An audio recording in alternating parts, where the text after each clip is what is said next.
आप सभी को मेरा प्रणाम। स्वागत है आपका वाणिश्री टैरो रीडिंग्स में। आज हम कवर करेंगे माँ के पांचवें रूप के बारे में, जो है स्कंद माता का। कुमार स्कंद यानी कि कार्तिकेय माँ की गोद में बैठे हैं इस रूप में, और बाकी दो भुजाओं में माता ने शस्त्र अस्त्र नहीं ले रखे हैं, सिर्फ कमल का फूल है।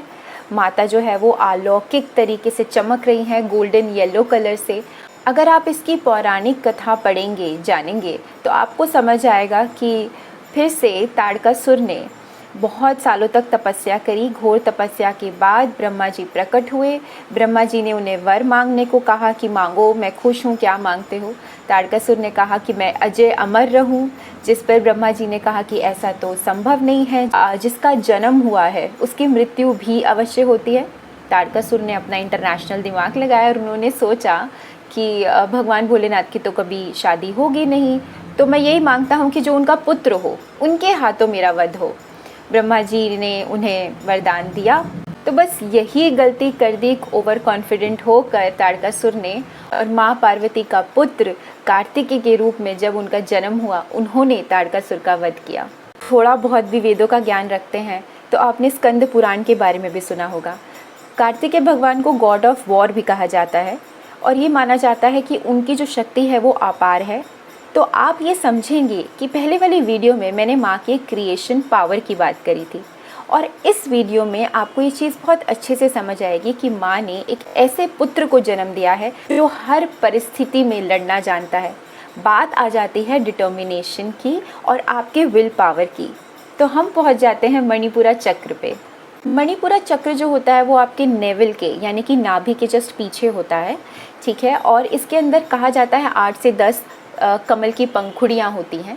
अब आप कहेंगे माँ के इस रूप से क्या हम ये सीखते हैं कि हमें भी एक ऐसी संतान की उत्पत्ति करनी चाहिए जो हर मुश्किल परिस्थिति में सामना कर सके? जी हाँ, बिल्कुल। माँ की पूजा जो है वो संतान प्राप्ति के लिए और उच्च कोटि की संतान प्राप्ति के लिए करी जाती है।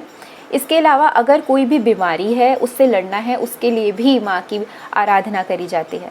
लेकिन जब हम मणिपुर चक्र की बात कर रहे हैं, जो आपके नेवल यानी कि नाभि के जस्ट पीछे है, उसका क्या सिग्निफिकेंस है और आप किस तरह से माँ के इस रूप के साथ कनेक्ट कर सकते हैं? देखिए, मणिपुरा चक्र ना इम्पॉर्टेंट चक्रों में से एक आ जाता है।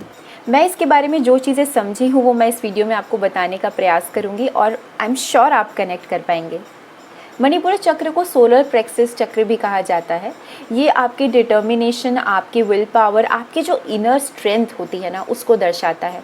फ़र्ज़ करिए कि आपको कोई काम करना है। आप रोज़ सोचते हैं कि आज मैं जल्दी उठूँगा या आज मैं जल्दी उठूँगी और इस काम को मैं अंजाम दूँगी या दूँगा, लेकिन हमेशा लैक ऑफ डिटर्मिनेशन, लेज़ीनेस, ये सारी चीज़ें आपके अंदर आ जाती हैं।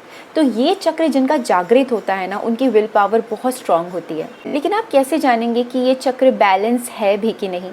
तो कुछ सिम्टम्स और साइंस मैं आपको बताती हूँ। अगर आपका सोलर प्लेक्सस यानी कि मणिपुरा चक्र बैलेंस नहीं है या उसमें कोई ना कोई इश्यूज़ हैं, तो आप ना एक ऐसे व्यक्ति हो सकते हैं जिसमें या तो बिल्कुल कॉन्फिडेंस नहीं होगा, या ऐसे व्यक्ति हो सकते हैं जिसमें ओवर कॉन्फिडेंस होगा।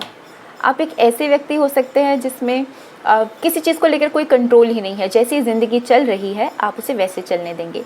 या फिर एक ऐसे पर्सन हो सकते हैं आप जो ओवर कंट्रोलिंग हो। आपके डाइजेस्टिव इश्यूज़ हमेशा बने रहेंगे, ठीक है।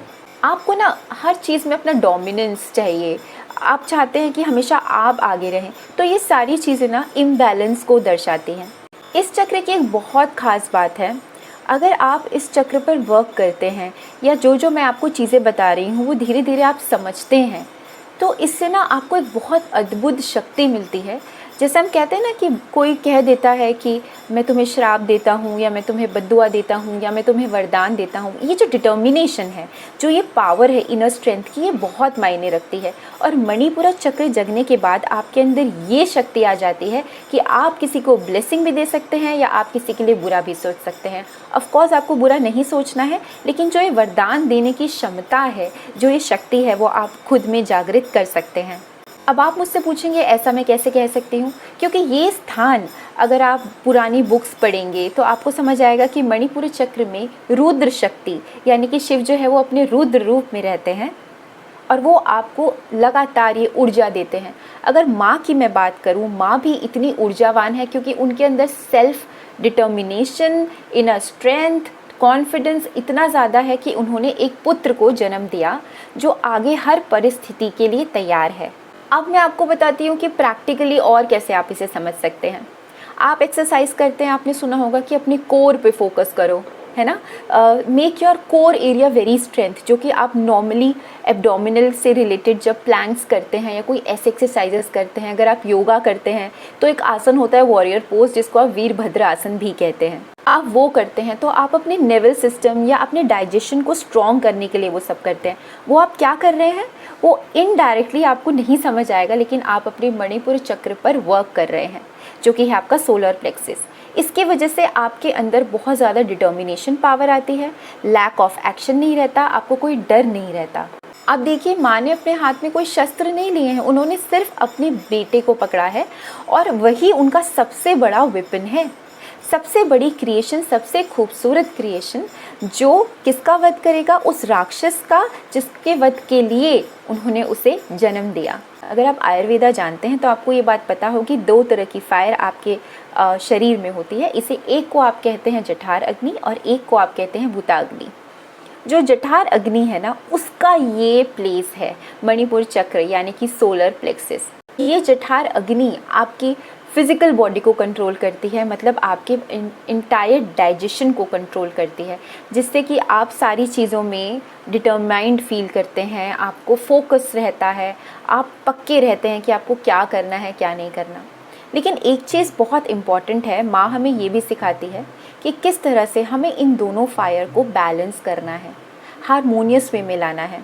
क्योंकि कभी कभी क्या होता है कि अगर आपके अंदर बहुत ज़्यादा डिटर्मिनेशन है और ये डिटर्मिनेशन अगर किसी गलत चीज़ को लेके है, क्योंकि जठार अग्नि आपके फिज़िकल चीज़ों को कंट्रोल कर रही है, जबकि भूता अग्नि आपकी स्पिरिचुअल फायर है। स्पिरिचुअल फायर मतलब भगवान के प्रति जब हम उस अग्नि को जगाते हैं, जिसमें एक प्रेम भाव भी आ जाता है। हमें इन दोनों तरह की फायर्स को बैलेंस करना है। माँ हमें यही चीज़ सिखाती है कि देखिए, मैंने जो क्रिएट करा, ठीक है, उसके बाद मुझे किसी शस्त्र को हाथ में लेने की ज़रूरत नहीं थी, तो मेरी जो एलिमेंट है, फायर एलिमेंट है, it was in complete balance. भूता अग्नि आपकी मेंटल स्ट्रेंथ को दर्शाता है और जठार अग्नि आपकी फ़िज़िकल स्ट्रेंथ। तो आपको ज़रूरत पड़ेगी दोनों को बराबर, कभी कोई ज़्यादा होगा कभी कोई ज़्यादा होगा, तो आपको ये हारमोनियस वे में लाना बहुत ज़रूरी है। एक क्वेश्चन मैं आपसे और करती हूँ, आपको क्यों लगता है, अगर आपने प्रहलाद की कहानी पढ़ी है, सुनी है, तो आपको क्यों लगता है कि नरसिंह भगवान जब आए, प्रकट हुए खंबे में से, which is called half man half lion, तो उन्होंने हिरण्यकश्यप का पेट क्यों फाड़ा? वो किसी और तरीके से भी तो मार सकते थे, उन्होंने उसे गोद में लिया नरसिंह भगवान ने और फिर उनके नेवल से फाड़ा। तो उन्होंने उनके मणिपुर चक्र को जगाया, क्योंकि उसके अंदर ना बहुत ज़्यादा फिजिकल फायर थी, बहुत घमंड था। क्यों? क्योंकि बैलेंस नहीं था ये चक्र। आप ये चीज़ समझिए, कभी कभी डिटर्मिनेशन हमारी होती है गलत चीज़ों को लेकर, हमारी ईगो होती है गलत चीज़ों को लेकर। तो माँ हमें संतुलित रूप में, प्रेम भाव में और ये दोनों तरह की अग्नि को बैलेंस करना सिखाती हैं। अगर आपको लगता है कि ये वीडियो आपके साथ कनेक्ट हुई है और आपको कुछ नया पता चला है माँ के इस रूप के बारे में, तो आप इस चैनल को सब्सक्राइब करिए, नीचे कमेंट करिए, और अगर कुछ और ऐसा है जो आप मुझसे शेयर करना चाहते हैं तो प्लीज़ आप कर सकते हैं। नंबर आपको स्क्रीन पर दिख जाएगा। रीडिंग के लिए भी आप मुझे कॉन्टैक्ट कर सकते हैं। तब तक के लिए अपना ध्यान रखिए। आप सभी को मेरा प्रेम भरा प्रणाम।